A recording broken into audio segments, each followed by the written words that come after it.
آج کے خطبے میں پچھلے جمعے کچھ بات آپ سے میں نے کی تھی موسیٰ علیہ السلام کے قصے کے بارے میں. وہاں سے جہاں ہم بات چھوڑ گئے تھے وہاں سے کچھ مزید آگے بات آپ سے مجھے کرنی ہے. تو مجھے معاف کر دیجیے.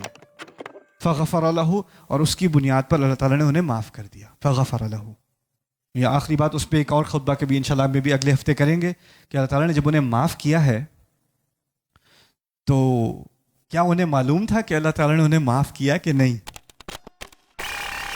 پچھلی بار آخری بات جو ہم نے کیا تھا ذکر سورۃ القصص میں سے، وہ اس بات کا تھا کہ موسیٰ علیہ السلام نے ایک حادثہ ہوتے دیکھا. مصری قوم کا کوئی پولیس والا، کوئی فوجی کسی شہری کو مار رہا تھا، پیٹ رہا تھا. انہوں نے دیکھا کہ شاید یہ اسی طرح کا حادثہ ہے جو ہزاروں دفعہ یہاں ہوتا ہے. بنی اسرائیل تو غلام قوم ہیں، ان پر ہمیشہ ظلم ڈھائے جاتے ہیں، تو یہ بھی اسی طرح کا ایک اور کیس ہو رہا ہوگا.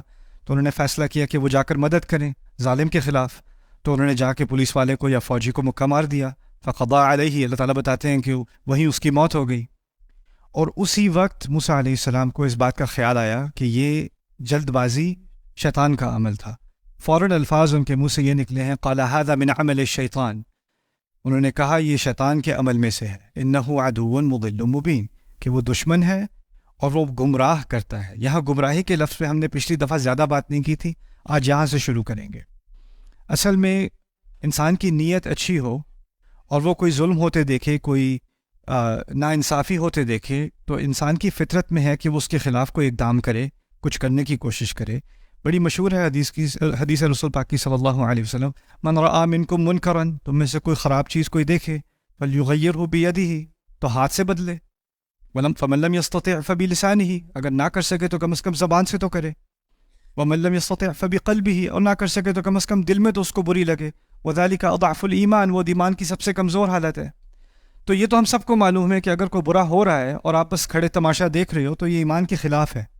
اگر آپ میں صلاحیت ہے تو اس کو روکنے کی کوشش کرو، اور اگر ایسی صلاحیت نہیں تو کم از کم اس کے خلاف بول تو دو. ایسا مت کرو، کچھ پکار تو دو. اور اتنی بھی نہیں ہے تو کم از کم دل میں تو تکلیف ہونی چاہیے. یعنی آپ چل رہے ہو، گاڑی چلا رہے ہو، کچھ خراب چیز ہوتے دیکھ رہے ہو اور آپ کے دل پہ کچھ اثر بھی نہیں ہوا، آپ چلتے چلاتے گئے، وہ کم از کم ایمان کی نشانی بھی نہیں ہے اس انسان کے اندر، جس کو فکر ہی نہ ہو، اس کو خیال تک نہ آئے. ایک تو ہے نا کہ روک کے گاڑی اس کے بچے کی مدد کرنے کی کوشش کرے یا کچھ ہیلپ کرنے کی کوشش کرے. ایک ہے کم از کم کھڑکی نیچے کر کے کچھ کہہ تو دو. نہیں کرو بھائی، ایسا کیا کر رہے ہو، کم از کم زبان سے. لیکن اگر اس میں سے کچھ بھی نہیں ہے اور احساس تک نہیں ہے تو وہ پھر ایمان کا نہ ہونے کے برابر ہے وہ چیز. تو جو موسیٰ علیہ السلام نے کیا وہ تو اصل میں ایمان کا تقاضا ہے. ان کے ہاتھ میں صلاحیت تھی، انہوں نے ایک غلط کام ہوتے دیکھا اور انہوں نے اقدام کیا. تو اس میں ھذا من عمل شیطان کس طرح ہے اور شیطان گمراہ کرنے والا کیسے ہے. اصل میں اللہ تعالیٰ نے ایک اور مقام پر ہمیں ایک حقیقت بتائی ہے، وَلَا تَقْفُ مَا لَيْسَ لَكَ بِهِ عِلْم، کہ جس چیز کا پورا علم نہ ہو اس کا پیچھا مت کیا کرو. جس چیز کا پورا یعنی علم نہ ہو تو اس کے پیچھے مت جایا کرو. ایک اور مقام پر اس کا اس سے کچھ تعلق بھی ہے یوسف علیہ السلام کے قصے میں جانے سے پہلے اگر میں آپ سے کہوں کہ کسی کے خلاف یا جھوٹا ثبوت لگا کر اس کو جیل میں بھجوا دیا گیا، کسی کے خلاف جھوٹا ثبوت اور پھر غلط الزام لگایا جان بوجھ کر اور وہ جیل میں ڈال دیا گیا. ہم میں سے کوئی بھی کہے گا کہ اگر ایسا کچھ ہوا ہے تو ناانصافی ہے، اس کے ساتھ زیادتی کی گئی ہے. یوسف علیہ السلام نے سورہ یوسف میں جھوٹا الزام لگوایا اپنے بھائی پر اور اس کی وجہ سے ان کو گرفتار کیا گیا اور ان کو رکھ لیا گیا. اگر میں آپ کو یہ نہ بتاتا کہ یوسف علیہ السلام کا عمل تھا تو آپ کو خود سے یہ خیال آتا کہ یہ بہت غلط بات ہے، ایسا نہیں ہونا چاہیے. اللہ تعالیٰ نے اس کے بیک گراؤنڈ میں، اس کے پیچھے کیا اصل میں ہو رہا تھا وہ ہمیں سمجھایا اور کہا ما کان لیوسف ان یأخذ اخاہ فی دین الملک. یوسف علیہ السلام کے لیے ممکن نہیں تھا کہ وہ اپنے بھائی کو اپنے پاس رکھ لیتے جو بادشاہ ہے اس کے قانون کے تحت. یعنی ان کی کوئی امیگریشن پالیسی تھی یا ان کی کوئی ریزیڈنس پالیسی تھی، اگر آپ وزٹر بن کے آئے ہوئے ہو تو آپ وہاں نہیں رہ سکتے، اور ان کو معلوم تھا کہ میں نے ہر حال میں اپنے بھائی کو اپنے پاس رکھنا ہے. تو انہوں نے اس تدبیر کا استعمال کیا، اور اس تدبیر کو ہم کہتے ہیں کہ یہ یوسف علیہ السلام کی تدبیر تھی. لیکن اس سے اوپر بھی اللہ تعالیٰ نے کہہ دیا کذالک کدنا لیوسف، ہم نے یہ تدبیر کی یوسف کے لیے. یعنی اللہ تعالیٰ نے اپنے اوپر اس تدبیر کو منسوب کر لیا. یہاں میں اس بات کا حوالہ اس لیے دے رہا ہوں کہ کبھی کبھار آپ کو بظاہر لگتا ہے کہ یہ چیز غلط ہے، لیکن آپ کو پورا قصہ نہیں معلوم، آپ کو جس 5% نظر آ رہا ہے. اس کی ایک تصویر ذہن میں سمجھ لیں. فرض کریں کوئی معلوم کرنا چاہ رہا ہے کہ اس کمرے کے اندر کیا ہو رہا ہے، ٹھیک ہے، یا آپ کسی کمرے میں آپ جاننا چاہتے ہیں اندر کیا ہو رہا ہے، تو جو چابی کا سوراخ ہے نا، اس میں سے آنکھ ڈال کے انسان دیکھنے کی کوشش کرے کہ اندر ہو کیا رہا ہے، اس کو کچھ نہ کچھ تو نظر آ جائے گا۔ اگر اس کو جو کچھ نظر آیا اس کی بنیاد پہ وہ گمان کرے کہ مجھے پوری حقیقت اس کمرے کی سمجھ میں آ گئی اور جو اشخاص ہیں اس کے اندر وہ سب سمجھ میں آ گیا، تو وہ اس کی غلطی ہے نا۔ اتنی سی معلومات کی بنیاد پر اگر وہ پورا فیصلہ کر لے تو اس نے جلد بازی کی ہے۔ تو یہی بات کہی جا رہی ہے، سمجھائی جا رہی ہے کہ ہم کبھی ہوتا کیا ہے کہ ہم کسی چیز کے بارے میں سنتے ہیں، جو کچھ آپ سنتے ہیں کسی اور کے بارے میں، آپ کو 1% معلومات ہے، اتنی سی معلومات ہے آپ کے پاس، اس کی بنیاد پہ آپ کہیں یہ تو بہت بڑی بات ہے، یہ تو بہت اچھا ہوا، آپ نے فوراً فیصلہ کر دیا۔ اس فیصلے میں جلد بازی کبھی کوئی عمل سے کرتا ہے، کوئی اپنی زبان سے کرتا ہے، کوئی اپنے دل سے کرتا ہے، لیکن معلومات نہ ہونے سے پہلے اگر انسان فوراً فیصلہ کر لے تو وہ اس کی غلطی ہے، وہ اصل میں اس کی غلطی ہے۔ اچھا، اب ہوا یہ کہ موسیٰ علیہ السلام کو اس بات کا اندازہ ہو گیا کہ نیت اچھی پھر بھی ہو لیکن معلومات پوری نہ ہو تو فیصلہ کرنا اور فیصلے میں جلد بازی کرنا یہی شیطان کے ہیلوں میں سے ایک ہیلا ہے، اس کی ایک تدبیر ہے انسان کو برباد کرنے میں۔ تو ان کو اس بات کا احساس ہوا اس کم عمری میں بھی کہ اس طرح جذبات کو سے کھیلا جاتا ہے، شیطان ان سے کھیلتا ہے اچھی نیت کو برے کام کے لیے استعمال کرنے میں۔ ھذا من عمل الشیطان، اسی طرح وہ گمراہ کرتا ہے، انہ عدو مضل مبین۔ تو اب گمراہی کا ایک نیا پہلو ہمیں سمجھ آ گیا کہ معلومات پوری نہ ہوں اور فیصلہ کرنے میں جلد بازی کرنی ہو تو وہ بھی گمراہی کی ایک شکل ہے، وہ بھی شیطان کے ہتھیاروں میں سے ایک ہتھیار ہے۔ اس کے بعد کہتے ہیں ربی انی ظلمت نفسی فاغفر لی، وہاں تک بات ہوئی تھی ہماری پچھلی دفعہ۔ میرے رب، اس میں کوئی شک نہیں کہ میں نے ہی اپنے نفس پر ظلم کیا ہے، اب میں نے اپنے نفس پر ظلم کیا ہے۔ اچھا ٹھیک ہے، یہ الفاظ اصل میں ایک طرح سے سمجھ لیں ان کی گونج جو ہے وہ شروع ہوتی ہے آدم علیہ السلام کے الفاظ سے، ربنا ظلمنا انفسنا، وہ انہی الفاظ کی طرح کی یہ الفاظ ہیں، ہم نے اپنے اوپر ظلم کیا۔ یہاں انہوں نے غلطی کی ہے، ٹھیک ہے، غلطی کسی اور انسان کے خلاف ہے، وہ مرا ہے، اس کا قتل ہوا ہے، لیکن پہلا جرم انسان کا کسی اور کے خلاف نہیں ہوتا، اپنے خلاف ہوتا ہے۔ اسی طرح کی مثال ایک اور جگہ اللہ تعالیٰ دیتے ہیں کہ جب عائشہ رضی اللہ تعالیٰ عنہ کے بارے میں طرح طرح کی باتیں کی گئی تھیں اور لوگوں نے کچھ باتوں کو سنا، کچھ اس سے متاثر بھی ہوئے، کچھ نے کہا کیا کتنی بری بات ہے کہ لوگ ایسی باتیں کر رہے ہیں، کچھ کے ذہن میں برا گمان بھی آ گیا، اس کے بارے میں اللہ تعالیٰ نے کہا لولا اذ سمعتموه ظن المؤمنون والمؤمنات بانفسهم خیرا، کہ جب تم نے وہ بات سنی تھی تو تمہیں اپنے بارے میں بہتر گمان کیوں نہ ہوا۔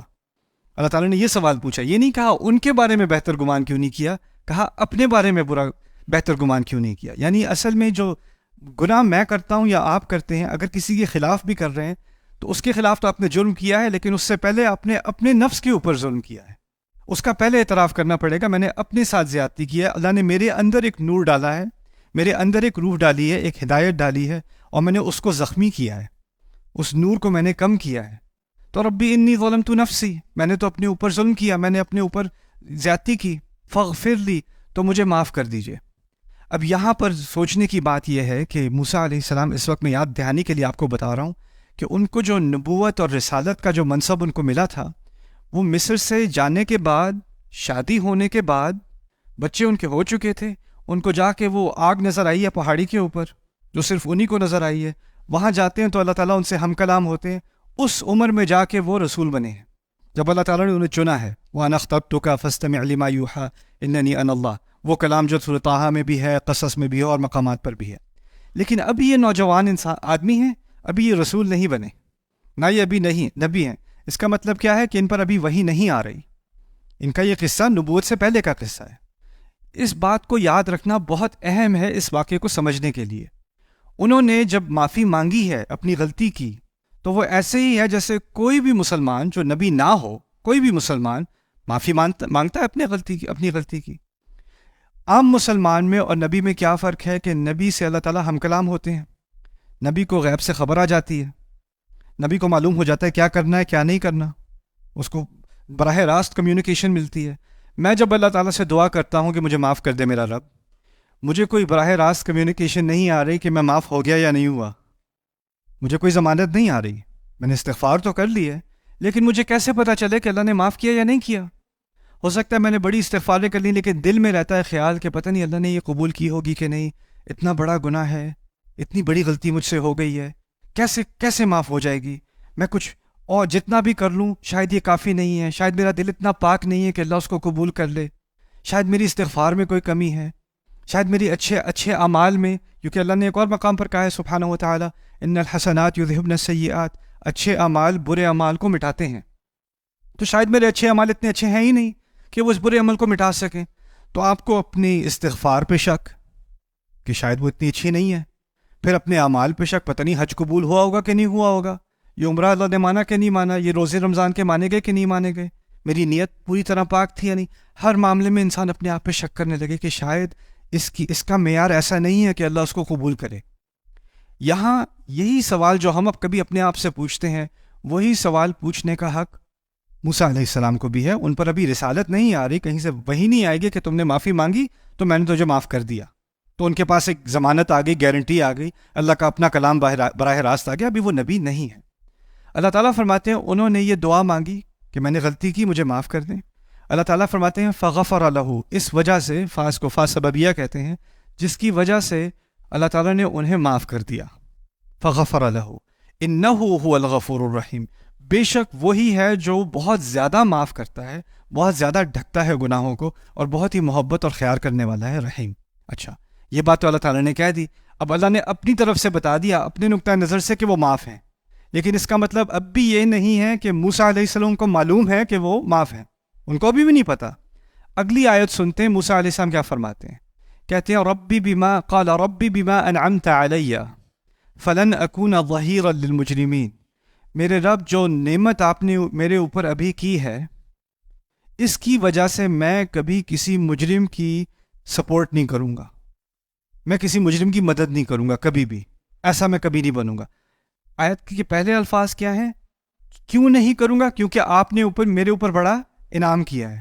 تو سوال یہ پیدا ہوتا ہے یہ انعام کون سا ہے؟ ابھی تو قتل ہوا ہے، ابھی انہوں نے استغفار کی ہے، ابھی بھیک مانگی ہے کہ یا رب مجھے معاف کر دے، میں نے اپنے اوپر ظلم کیا.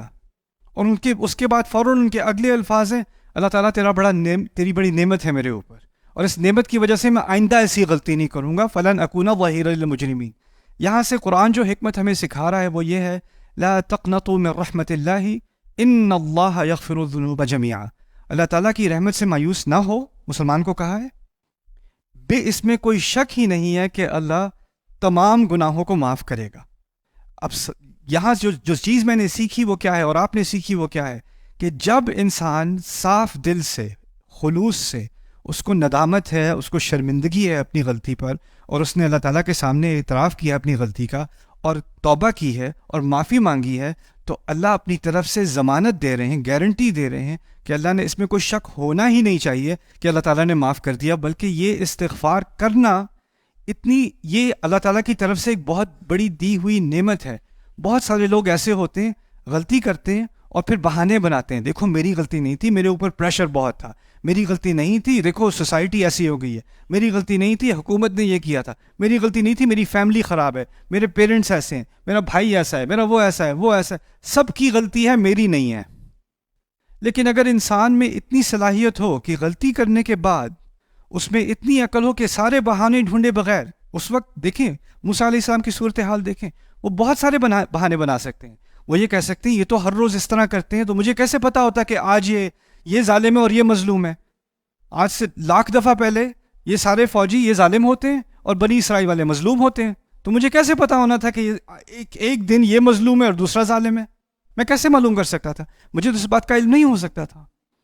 تو وہ بہانہ بنائے بغیر انہوں نے بس اپنی غلطی کا اعتراف کیا ہے، اور یہ اللہ تعالیٰ کی طرف سے دیا ہوا بہت بڑا تحفہ ہے انسان کو کہ وہ بہانوں کو سب کو چھوڑ کے، ان کو اگنور کر کے، اپنی غلطی کا اللہ تعالیٰ کے سامنے اعتراف کر لے اور کہہ دے یا رب میں نے اپنے اوپر ظلم کیا، مجھے معاف کر دے. اور جس کو یہ نعمت مل جائے کہ وہ بہانوں کے پیچھے نہ بھاگے، بل الانسان علی نفسہ بصیرہ ولو القى معاذیرہ، سورۃ القیامہ میں اللہ تعالیٰ فرماتے ہیں کہ انسان کو اپنے اوپر بہت پوری نظر ہے. میں جو اپنے آپ کو دیکھتا ہوں نا، کوئی اور نہیں دیکھ سکتا. جیسے آپ اپنے آپ کو دیکھ سکتے ہو، کسی اور کو نظر نہیں آ رہے. آپ کے قریبی ترین لوگ بھی آپ کو اس طرح نہیں دیکھ سکتے جیسے آپ اپنے آپ کو دیکھ سکتے ہو. اور پھر بھی اللہ تعالیٰ بولا وہ القى معاذیرہ، حالانکہ وہ جتنی بھی بہانے بناتا رہے، بہانے پھینکتا رہے، ہوتا یہ ہے کہ آپ کو آئینے میں آپ نظر آ رہے ہو لیکن وہ آئینے میں بھی آپ جھوٹ بولنا شروع کر دیتے ہو. تو یہ چیز اللہ تعالیٰ کی طرف سے بہت بڑی نعمت ہے. اور یہاں اللہ تعالیٰ کی ایک بہت بڑی نعمت اور یہ بھی ہے کہ جس کو اللہ نے خلوص سے استغفار کرنے کی توفیق دی اس کو یہ تحفہ بھی دے دیا کہ تیری استغفار قبول ہے. اس میں شک کرنے کی ضرورت اب نہیں ہے. اس میں بار بار پیچھے جا کر سوچنا پتہ نہیں معاف کیا ہوگا کہ نہیں, پتہ نہیں وہ استغفار صحیح تھی یا نہیں, پتہ نہیں اللہ کے ہاں معاف ہوگا کہ نہیں, یہ شک چھوڑ دو. اسی لیے یہاں انا کا لفظ استعمال ہوا ہے. علماء تفسیر میں بہت ساروں کی رائے یہ ہے, کبھی کبھی اللہ کہتے ہیں واللہ غفور الرحیم, اللہ معاف کرنے والا ہے, اور اللہ وا کے معنی ہے اور اللہ معاف کرنے والا ہے, وہ حالیہ جملہ ہو جاتا ہے یا استئناف ہو جاتا ہے. لیکن جب اللہ تعالیٰ کہتے ہیں نا ان اللہ غفور الرحیم, انا کا اضافہ کیا جاتا ہے کچھ آیات میں. ان آیات میں فرق یہ ہوتا ہے کہ یہاں ضمانت دی جا رہی ہے ان مقامات پر کہ اس میں شک کرنے کی کوئی گنجائش ہے ہی نہیں کہ اللہ معاف کرے گا. تو یہاں پر ایک شک کی گنجائش ہی نہیں ہے. آپ کو یہ انگزائٹی یہ پریشانی اپنے اوپر لینے کی کوئی ضرورت ہی نہیں ہے, پتہ نہیں معاف ہوا کہ نہیں ہوا. اس بوجھ کو اللہ تعالیٰ نے ہلکا کیا ہے ہمارے لیے. انہ هو الغفور الرحیم. اچھا اب انہوں نے معافی مانگ لی, ٹھیک ہے, استغفار کر لی, یہ بوجھ ان پر سے ہٹ گیا اور وعدہ بھی کر لیا آئندہ میں ایسی غلطی نہیں, جلد بازی اب نہیں کروں گا. لنکون ظہیرا للمجرمین. اس بات سے اشارہ اس بات کی طرف بھی مل گیا کہ وہ جو فوجی تھا جو دوسرے کی پٹائی کر رہا تھا, وہ پٹائی جس کی ہو رہی تھی وہ چور تھا یا کوئی مجرم تھا کسی قسم کا. اچھا اب قتل تو ہو گیا فوجی کا, اور وہ دوپہر کا ٹائم تھا, اس وقت سارے قیلولہ کے لیے سارے سو رہے تھے دوپہر میں, تو کسی نے دیکھا نہیں یہ سارا کرائم, کسی نے یہ جرم نہیں دیکھا. بس اس کا ایک گواہ رہ گیا ہے, وہ جو مجرم تھا وہ, اس کے علاوہ اس کا کوئی گواہ نہیں ہے. تو آگے وہ بھاگ گئے. موسیٰ علیہ السلام گھبرا گئے, نوجوان آدمی تھے, ان کو یہ بھی پتا تھا کہ جو مصر کی پولیس ہے اور جو ان کے فوجی ہیں وہ ان سے شدید نفرت کرتے ہیں. اصل میں مصر میں ایک محبت کرنے والا مصری ان سے وہ تھا فرعون. اس کے دل میں اللہ تعالیٰ نے محبت ڈال دی تھی موسیٰ علیہ السلام کے لیے. وہ اللہ تعالیٰ نے اس کے بارے میں کہا ہے وَأَلْقَيْتُ عَلَيْكَ مَحَبَّةً مِّنِّي, میں نے تیرے اوپر ایک خاص محبت ڈالی ہے جو مجھ میں سے آتی ہے. وہی فرعون جو لاکھوں بچوں کا قتل کرنے کو تیار تھا, اس نے موسیٰ علیہ السلام کو جانتے ہوئے کہ یہ بنی اسرائیل سے ہیں مار نہ سکا. یہاں تک کہ نہ مارنے کے اس سے زیادہ تر یہ بھی کہا جا سکتا ہے کہ اس کو غلام بنا لینا چاہیے تھا. چلو ماریں گے نہیں, یہاں بچے کو غلام بنا دو, یہاں پہ نہیں, اس کو اپنے بیٹے کی طرح. الم نربک فینا ولیدا, بہت محبت ڈال دی فرعون کے دل میں موسیٰ علیہ السلام کے لیے. لیکن اس کا مطلب یہ نہیں کہ پوری مصری قوم ان سے محبت کر رہی ہے, بلکہ ان کی نفرت میں اور بھی اضافہ ہو گیا ہوگا. ہم سارے مصری اور ہم دوسرے درجے کے, یہ غلام کو پہلے درجے کا رویہ مل رہا ہے, اس کو شہزادے کی طرح ٹریٹ کیا جا رہا ہے. تو ان کے دل میں نفرت تھی. اسی لیے اگر یہ اپنے آپ کو پولیس کے حوالے کرتے, جرم تو ہو گیا ہے, پولیس کے حوالے کرتے, تو ہوتا ہے کبھی کبھی, یہاں تو نہیں ہوتا, مسلمان ملکوں میں نہیں ہوتا, یہ پرانے زمانے کی کرپشن ہے. ہوتا یہ ہے کہ پولیس کے پاس جاؤ اور پولیس والے کچہری پہنچنے سے پہلے ہی مار دیں گے اور کہیں گے ایکسیڈنٹ ہو گیا تھا, یا یہ گاڑی سے گر گیا تھا, یا یہ گولی جا رہی تھی اس کے رستے میں ہی کھڑا ہو گیا. تو ان کو پتا تھا پولیس والے کیا کریں گے, مار دیں گے انہیں, اور ان کا گمان یہ صحیح تھا, اس لیے وہ چھپ گئے. اس بات کی گارنٹی, اس بات کی دلیل بعد میں بھی آنے والی ہے. ان کا ایک دوست تھا مصری جو فوج میں تھا اور ان کے جنرلوں میں سے تھا, لیکن وہ خفیہ طور پر مسلمان ہو چکا تھا. اور جب ان کی آپس میں پرائیویٹ میٹنگ ہوتی تھی پولیس والوں کی, تو اس میٹنگ میں ان کا وہ دوست بھی تھا. بعد میں جا کے وہ بھاگ کے آ کے ان کو بتائے گا ان الملأ یأتمرون بک لیقتلوک. کسی صورت میں دیکھو, وہ جو سارے پولیس چیف ہیں نا, انہوں نے اپنی الگ سے میٹنگ کر لی ہے, انہوں نے فیصلہ کر لیا ہے کہ وہ تجھے قتل کر دیں گے, قتل کریں گے. فرعون کو غصہ آئے گا, کہیں گے نہیں جی وہ تو بلڈنگ سے گر گئے تھے, وہ پھسل کے گر گئے تھے, ایکسیڈنٹ تھا. اگر وہ فرعون کے پاس کورٹ میں لے کے گئے تو فرعون نے تو معاف کر دینا ہے, اس کو تو محبت ہے, وہاں تک نوبت نہیں آنے دینی ان لوگوں نے, انہوں نے آپ کو مار دینا ہے. لیکن اس سے پہلے اب یہ چھپے ہوئے پھر رہے ہیں, ابھی دوست آیا بھی نہیں ہے, چھپے ہوئے شہر میں پھر رہے ہیں. فَأَصْبَحَ فِي الْمَدِينَةِ خَائِفًا يَتَرَقَّبُ, دن کے وقت وہ خوف سے ایک ایک قدم دیکھ کر کوئی مجھے دیکھ نہ لے, کوئی پہچان نہ لے, وہ اب شہر میں گزر رہے ہیں. اچھا فَإِذَا الَّذِي اسْتَنصَرَهُ بِالْأَمْسِ, تو ایک اچانک جس نے مدد مانگی تھی پچھلے دن, جس مجرم نے مدد مانگی تھی پچھلے دن, وہی سامنے کھڑا ہے. یستصرخو, چیخ پکار کر دوبارہ مدد مانگ رہا ہے. اب وہ پھر کسی پولیس کے ہاتھوں پکڑا گیا, پھر اس کی پٹائی ہو رہی ہے, اس کو موسیٰ علیہ السلام نظر آ گئے اب. اور اب یہ فرق ہے پچھلی دفعہ تھا کہ یہ حین غفلت من اہلیہا، وہ قیلولہ کا ٹائم تھا، شہر خالی تھا. یہ دوسری آیت جو آ رہی ہے نا، اس میں اصبح کا لفظ استعمال ہوا ہے، صبح کے وقت کا استعمال ہوا ہے. صبح کے وقت شہر بزی ہوتا ہے، سارے کام کرنے والے، شہر میں سارے یا افراتفری پھیلی ہوئی ہے، سارے لوگ کام کر رہے ہیں، کوئی پرائیویسی اب نہیں ہے. لیکن وہ مارا جا رہا ہے وہاں پر، اور اس نے ان کو بلایا، موسیٰ آپ نے جو کل مدد کی تھی اپنے مسلمان بھائی کی، ایک دفعہ اور امت کی حمایت میں کھڑے ہو جائیں دوبارہ اس کافر کے خلاف. آئیے ایک اور کافر ہے آپ کے لیے، اس کو بھی اپنا مبارک مکہ ماریں آپ. یستصرخہ، چیخ پکار کر ان کو بلانے لگا. موسیٰ علیہ السلام نے اس دفعہ دیکھا تو دیکھا یہ تھا، اس دلدل میں دوبارہ اب میں تو نہیں پھنسنے والا. تو کیا جواب دیتے ہیں وہ؟ کہتے ہیں قال لہ موسیٰ انک لغوی مبین، تم تو بہت ہی گمراہ قسم کے آدمی ہو. اب انہوں نے آگے نہیں پڑھنا، اب دوبارہ وہ غلطی، ابھی اللہ سے وعدہ کیا ہے، کیا وعدہ کیا ہے؟ آئندہ میں کبھی غلط کرنے والے کی حمایت نہیں کروں گا. اگلی آیت میں آتا ہے فلما، اس آیت پہ اختتام کریں گے اس خطبے کا. فلما بالآخر، اصل میں جو بعد میں بات ہو اذ اور حینا، لما میں تراخی ہوتی ہے، اور تراخی کے بعد ان کا لفظ آیا فلما ان ارادہ. اس ان کو بھی زائدہ کہا جاتا ہے، عام طور پہ کہتے ہیں فلما ارادہ، لیکن یہاں ہے فلما ان ارادہ لزیادت التراخی، یعنی بہت عرصے کے بعد موسیٰ علیہ السلام سوچ رہے میں کیا کروں، اس کی وہاں پٹائی ہو رہی ہے اور وہ مارا جا رہا ہے، اس کو اتنا مارا جا رہا ہے کہ وہ تقریباً مرنے کو آ گیا ہے. تو اب موسیٰ علیہ السلام کے دل میں ایک اور خیال، کل میں نے جلدی میں اقدام کر لیا تھا تو غلطی ہو گئی، آج اگر میں کچھ اقدام نہ کروں تو میرے سامنے قتل ہو جائے گا. چور تو وہ ہے لیکن موت کا تو مستحق نہیں ہے. تو وہ ایک دوسرا ایکسٹریم ہو گیا نا.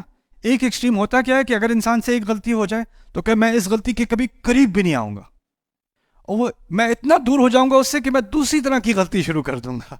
وہ جو دوسرے ایکسٹریم پر ہے، تو کوئی کھڑا تماشا دیکھتا رہے اور کچھ نہ کرے، وہ بھی غلط ہے. تو موسیٰ علیہ السلام کو اللہ تعالیٰ نے یہ حکمت دی کہ اب مجھے مکہ نہیں مارنا، لیکن کیونکہ وہ جسمانی طاقت میں ان میں تھی، تو اللہ تعالیٰ فرماتے ہیں فلما ان اراد ان یبطش بالذی هو عدو لہما، جب موسیٰ علیہ السلام نے بالآخر فیصلہ کیا سوچ سمجھ کر کہ وہ اس کو پکڑ لیں گے، جکڑ لیں گے جو ان دونوں کا دشمن تھا. یعنی اب فوجی کو مارنا نہیں، اس کو صرف روکنا ہے، اس کو نقصان پہنچائے بغیر. اگر میں نے کسی فتنے میں اپنا ہاتھ ڈالنا ہے، یا تو یہ ہے کہ میں کسی ایک کی جلد بازی میں حمایت کر دوں اور دوسرے کو مکہ مار دوں، دوسرا یہ ہے کہ میں کچھ بھی نہ کروں، ایک دوسرے کو مارنے دو، میرا کیا مسئلہ ہے، چھوڑو، اب میں نے اپنا سبق سیکھ لیا، میں انوالو نہیں ہوتا. لیکن اگر میرے پاس صلاحیت ہے کہ میں سیز فائر کرا دوں، میں مارنے والے کو روک دوں، اس کو نقصان پہنچائے بغیر میں روک دوں، تو کم از کم یہ فتنہ آگے نہ پھیلے، تو مجھے انوالو ہونا چاہیے. فلما اراد ان یبطش بالذی هو عدو لہما.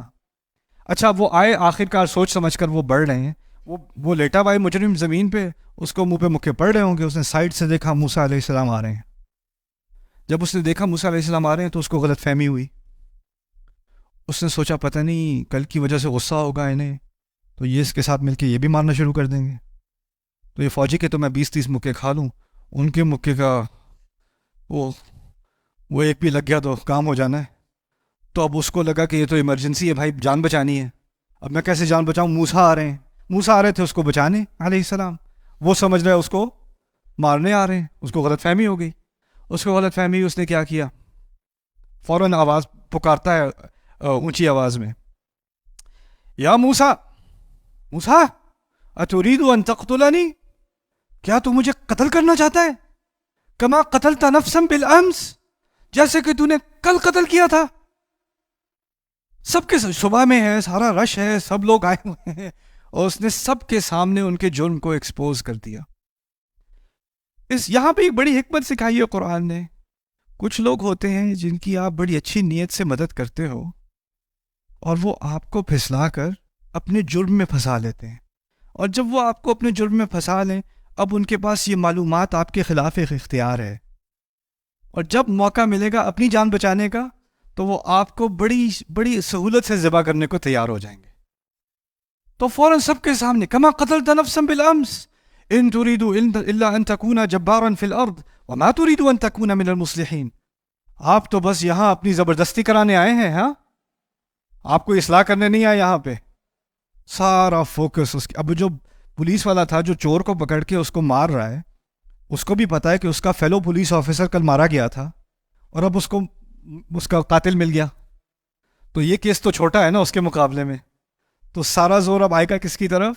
موسیٰ علیہ السلام کی طرف. اور اسی بات کا علم تھا اس مجرم کو. یہاں جو بات اللہ تعالیٰ نے ہمیں سمجھائی اس میں بہت ساری حکمتیں ہیں، لیکن اس میں کم از کم ایک حکمت یہ ہے کہ ہمیں بھولا نہیں ہونا. کوئی رو رہا ہے، کوئی مدد مانگ رہا ہے، کوئی ٹھیک ہے ہو سکتا ہے واقعی اس کو مدد کی ضرورت ہو، لیکن جس طرح آپ پوری معلومات دیے بغیر کوئی اقدام نہیں کر سکتے، اسی طرح پوری معلومات سمجھے بغیر اور ساری سچویشن کو سمجھے بغیر آپ کسی کے باتوں میں نہیں آ سکتے. آپ باتوں میں نہیں آ سکتے، آپ کو بہت نقصان ہو جائے گا اس کا. تو قرآن نے ہمیں اچھائی کا تو حکم دیا ہے، اور قرآن نے ہمیں اور ہمارے دین نے ہمیں دوسرے کے بارے میں حسن ظن کرنے کا حکم تو دیا ہے، لیکن تجربے سے سیکھنے کا بھی حکم دیا ہے. جس کا تجربہ ہو چکا ہو اس کو بھولا نہیں ہونا. پھر نہیں آپ کو نیت پہ شک نہیں کرنا چاہیے، نیت پہ شک نہیں کر رہا، میں اپنی عقل پر اعتماد کر رہا ہوں، اور اپنے تجربے پر اللہ تعالیٰ نے جو تجربہ سکھا دیا ہے اس پر اعتماد کر رہا ہوں. تو اللہ تعالیٰ میں اس قرآن میں جو قصے ہیں، اس میں جو حکمتیں ہیں، ان کو اپنی زندگی میں لانے کی توفیق دے. اور ہمیں خاص کر جو میں پہلی بات کر رہا تھا، درمیان میں جو بات کی اس خطبے میں نے آپ سے، میں نے کیونکہ یہاں پاکستان میں بہت نوٹ کی ہے، لوگ بہت کہتے ہیں کہ میں نے استغفار کیا لیکن پتہ نہیں اللہ مانگے گا، معاف کرے گا کہ نہیں. کیسے پتہ چلے کہ اللہ نے معاف کر دیا؟ اس کی کوئی علامت ہے کہ اللہ تعالیٰ نے؟ اس کی کوئی خفیہ علامت نہیں ہے. کوئی خواب میں نہیں آئے گا آپ کو، کوئی طوطا نظر نہیں آنے والا آپ کو، نہ کوئی بارش ہوگی ایک دن تو پتہ چل جائے گا کہ آپ معاف ہو گئے، یا جس صبح آپ کو اٹھیں گے اور پھر آپ کو خاص قسم کے بادل نظر آئیں گے. ایسی کوئی علامت نہیں آنے والی آپ کے لیے، ایسا کچھ نہیں ہونے والا. لیکن اللہ تعالیٰ نے قرآن میں یہ مسئلہ حل کر دیا ہے ہمارے لیے. جس نے اخلاص سے، اچھے دل سے اللہ تعالیٰ سے مغفرت مانگی، اس نے اتنا بڑا جرم تو کیا نہیں ہوگا جیسا موسیٰ علیہ السلام سے ہو گیا. تو آپ کے گناہ کی جو بھی اس کا سائز ہے، اس سے کوئی فرق نہیں پڑتا. اس کی جتنی بھی مقدار ہے اس سے فرق نہیں پڑتا. فرق صرف ایک بات سے پڑتا ہے کہ آپ نے واقعی میں توبہ کی ہے کہ نہیں. اگر واقعی میں توبہ کی ہے تو تسلی کر لیں کہ اللہ تعالیٰ نے معاف کر دیا، اور اب آگے کی سوچیں کہ آگے اچھا کیا کرنا ہے. اس کے بارے میں بار بار سوچنے کے بجائے روز اسی غلطی کا خیال. یہ آخری بات یاد رکھ لینا، انسان معاف نہیں کرتا، اللہ معاف کر دیتا ہے. انسان آپ کی غلطی کو آپ کو بار بار یاد دلاتا ہے. مجھے پتہ ہے تم نے کیا کیا تھا، یاد ہے تم نے کیا کیا تھا، یاد ہے تم نے کیا کہا تھا، یاد ہے. وہ روز ذکر کراتا ہے آپ کو، یہاں تک کہ انسان کو یہ احساس ہوتا ہے کہ میں تو انسان ہی نہیں ہوں، میں بس اسی غلطی کا ایک انبار کھڑا ہوا ہوں. میرے وجود میں اس غلطی کے علاوہ کچھ ہے ہی نہیں، کیونکہ اس دوسرے انسان کو میری غلطی کے علاوہ کچھ نظر ہی نہیں آتا. میرا رب غلطی کو نہیں دیکھتا، دل کو دیکھتا ہے، اور دل کو دیکھنے کی صلاحیت دوسرے انسان کو نہیں دی. لیکن لوگ کبھی جرت کر کے ایسی باتیں بھی کر دیتے ہیں نا کہ اللہ تمہیں کبھی معاف نہیں کرے گا، یا میں اللہ سے کہوں گا تمہیں کبھی معاف نہ کرے، یا میں قیامت کے دن اللہ سے تمہاری شکایت کروں گا، دیکھنا تم جتنی بھی معافیاں مانگنو کافی نہیں ہے. لوگ اپنی طرف سے یہ لائنیں مارتے رہیں، ان کے الفاظ کی حیثیت اتنی ہے، اللہ کا کلام اونچا ہے. جب اللہ نے ضمانت دے دی تو آپ کو لوگوں کے الفاظ کی وجہ سے اپنے دل پہ باتیں نہیں لینی چاہیے. اسی لیے کہا اللہ تعالیٰ نے وَكَلِمَةُ اللَّهِ هِيَ الْعُلْيَا، اللہ کا کلام سب سے اونچا ہے. جب اللہ نے کوئی بات کہہ دی تو اس کی ٹکر میں کسی کے کامنٹ یا کسی کا تانا یا کسی کا الزام یا کسی کی طرف سے وہ بڑی ضمانت دے کے کہہ رہے ہیں اللہ آپ سے پوچھے گا. آپ کو کس نے کہا اللہ آپ سے پوچھے گا؟ آپ کو کہاں سے یہ علم ملا؟ یہ تو وَمَا كَانَ اللَّهُ لِيُطْلِعَكُمْ عَلَى الْغَيْبِ، اللہ تمہیں کوئی غیب کی خبر دینے والا نہیں ہے. اللہ نے تمہیں اور مجھے کوئی خبر نہیں بتائی کہ کس کا کیا حساب ہونا ہے قیامت کے دن اور کون بولے گا. کیسے کہہ سکتے ہو کہ قیامت کے دن میں یہ اللہ سے یہ کہوں گا یا یہ کہوں گی؟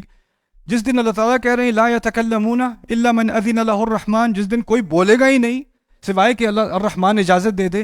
ہمیں کسی کو ضرورت ہوتی کہتے نہیں. ویسے تو انسانیت نہیں بولے گی، لیکن پھر میں اللہ تعالیٰ کے سامنے ہاتھ اٹھا کے کہوں گا یا اللہ ایک سیکنڈ، اس کے بارے میں مجھے ایک بات بتانی تھی آپ کو، وہ پہلے سن لیں، پھر قیامت کا یوم قیامت شروع کرتے ہیں.